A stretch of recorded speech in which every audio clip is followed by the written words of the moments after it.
आए आइए आपकी। ऐसे कई गाने हैं जिन्हें शराब को हाथ तक नहीं लगाने वाले महान गायक मोहम्मद रफी ने नशे में डूबी हुई आवाज में इस तरह से गाया है कि सुनने मात्र से ही मन में सुरूर छा जाता है।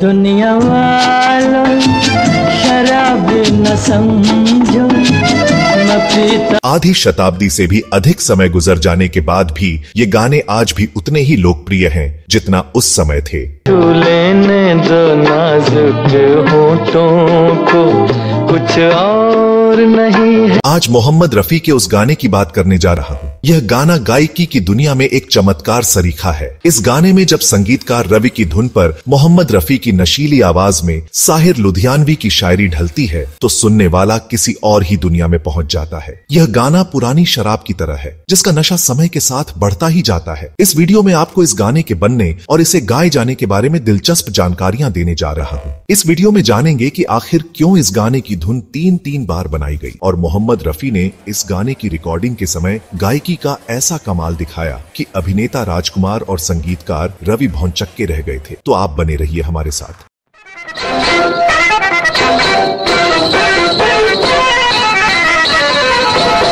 दोस्तों, यह गीत साल 1965 में रिलीज हुई फिल्म काजल का है, जिसके कई गीतों ने खूब लोकप्रियता हासिल की थी और यह फिल्म बॉक्स ऑफिस पर हिट साबित हुई थी। लेने दो नाजुक होठों को, कुछ और नहीं है। इसमें मुख्य भूमिकाएं निभाई थीं मीना कुमारी, धर्मेंद्र, राजकुमार, पद्मिनी, हेलन, दुर्गा खोटे, टुनटुन, महमूद और मुमताज ने।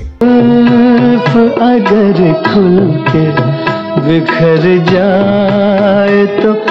इस गाने के बनने के बारे में संगीतकार रवि ने बताया था कि जब साहिर लुधियानवी साहब ने इस गीत को लिख लिया और मैंने इसकी धुन बना ली, तब फिल्म के निर्माता ने कहा कि पर्दे पर जब इस गीत को फिल्माया जाएगा तब उस समय हेलन का नृत्य होगा। उन्होंने पहले ऐसा बताया नहीं था। ऐसे में इस गाने में घुंघरू की आवाज रखी गई। साथ ही साथ फिल्म में इस गाने के लिए जो सिचुएशन बताई गई उसके अनुसार धुन को भी बदला। इस फिल्म के निर्माता थे पन्नालाल माहेश्वरी और निर्देशक के तौर पर राम माहेश्वरी ने अपना योगदान दिया था। लेने दो नाजुक होठों को, कुछ और नहीं। यह फिल्म गुलशन नंदा के उपन्यास माधवी पर आधारित थी।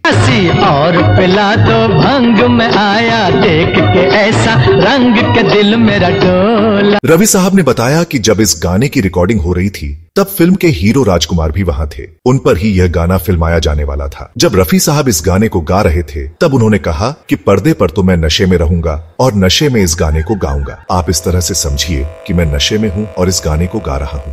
अब यह भी संगीतकार रवि को पहले किसी ने बताया नहीं था कि पर्दे पर गाते समय राजकुमार नशे में होंगे। रवि साहब ने इस बारे में कहा, मुझे ऐसा पहले किसी ने बताया नहीं था कि इस गाने को गाते समय राजकुमार जी नशे में होंगे। तरह से थोड़ी सी तेरे साथ कटी। ऐसे में मैंने जल्दीबाजी में एक बार और इस गाने की धुन बनाई। राजकुमार जी ने जैसा कहा उसी को ध्यान में रखते हुए रफी साहब ने बदली हुई धुन पर उस गाने को गाया। तब ऐसा लगा मानो कोई नशे में चूर व्यक्ति उस गाने को गा रहा हो।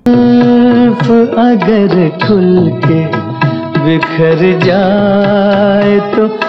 राजकुमार ने जब उस गाने को सुना तो वह आश्चर्य में पड़ गए कि जो इंसान शराब को छूता तक नहीं वह ऐसा कैसे गा सकता है, मानो वह नशे में धुत हो। उधर रवि साहब भी यह देखकर हैरान हो गए कि रफी साहब ने उस गाने की हर लाइन के आखिरी हिस्से को अलग अलग तरीके से गाया, जबकि उन्हें इस बारे में कुछ बताया ही नहीं गया था। संवर जाए तो अच्छा। असल में साहिर लुधियानवी की इस गजल की एक खासियत यह है कि इसका हर वाक्य एक ही शब्द से खत्म होता है। वह शब्द है अच्छा। तरह गुजर जाए तो अच्छा। साहिर लुधियानवी ने जब इसे लिखा तो उसमें 17 बार अच्छा शब्द आया और आश्चर्य यह कि रफी साहब ने हर बार अच्छा शब्द के साथ अलग अलग तरह की अदायगी की है। दिल से उतर जाए तो अच्छा।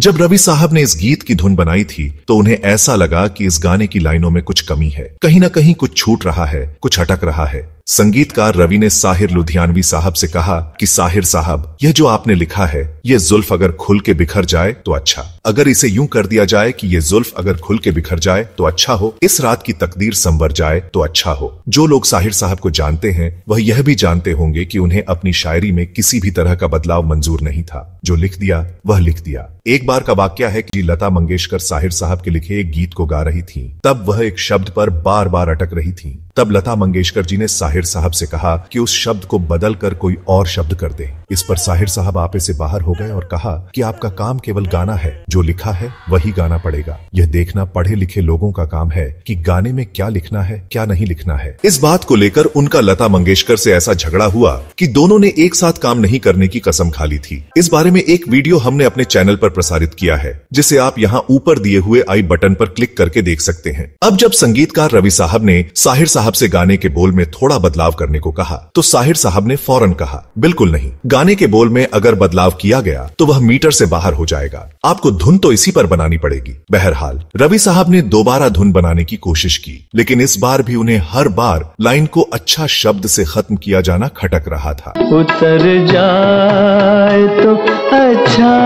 अब साहिर साहब तो अपनी शायरी में किसी तरह का बदलाव करने से रहे। यह सोचकर उन्होंने मोहम्मद रफी साहब से कहा कि भाई, मसला यह है कि इस गीत की धुन में अच्छा शब्द ठीक से बैठ नहीं रहा है। सर जाए तो अच्छा।